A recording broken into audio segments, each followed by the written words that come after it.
Greetings and welcome to our daily walk through the scripture for February the 5th.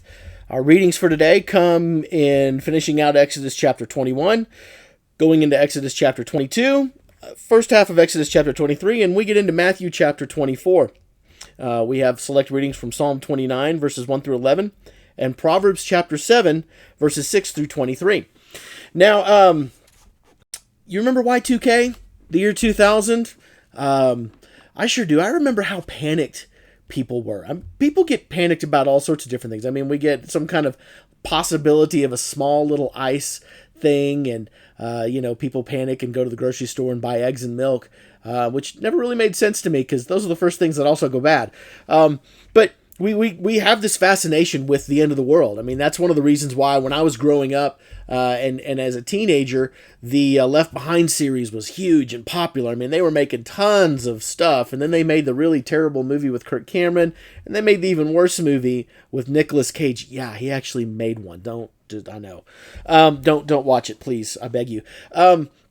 But we are fascinated with the end of the world. And so, in Matthew chapter 24, we find out that we aren't the only ones, that actually the disciples kind of had a bit of a fascination with it, because Jesus, so now just to let you know, kind of fill in the picture of where we're at right now, we're in the final week of Jesus's time before the crucifixion. Okay, so Jesus has had he's ridden in on the colt, and he's had the triumphant entry. People have sung Hosanna. He's been in the temple. And in Matthew, he gives the accounting of turning over the temple tables and all those different things. And now they're leaving the temple in Matthew chapter 24. And they're walking away, and the disciples tell Jesus, "Wow, this place is amazing." And Jesus throws them for a loop, and he says, "You know what? I'm going to tell you right now, this building's going down. Not long from now, this thing is going to be not a single stone will be left on top of each other." And sure enough, come right around 30 years later or so, the temple gets destroyed by the Roman government. So that starts off in verse 3, what we call the Olivet Discourse. Now, that's a really fancy name. Basically, it just means that for the next couple of chapters, we're going to be sitting down, and Jesus is going to be on the Mount of Olives, and he's going to be teaching. So that's why it's called the Olivet Discourses. Olivet Discourses because it's on the Mount of Olives. But the Olivet Discourse is interesting because it's not talking about the church. Jesus has been talking about the church quite a bit, but now he's going to move into the end times. And we're about to have an end times discussion. Of course, that means everybody's just going to be sitting there going, "Oh, Jesus, tell me more." And so Jesus begins, and he talks about kind of some of the signs and some of the things that we will see. Actually references the book of Daniel.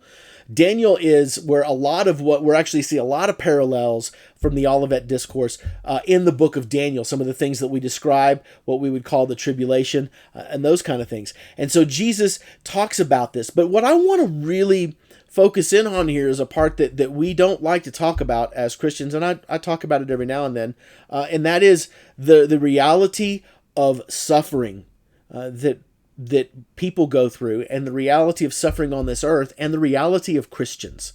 Okay?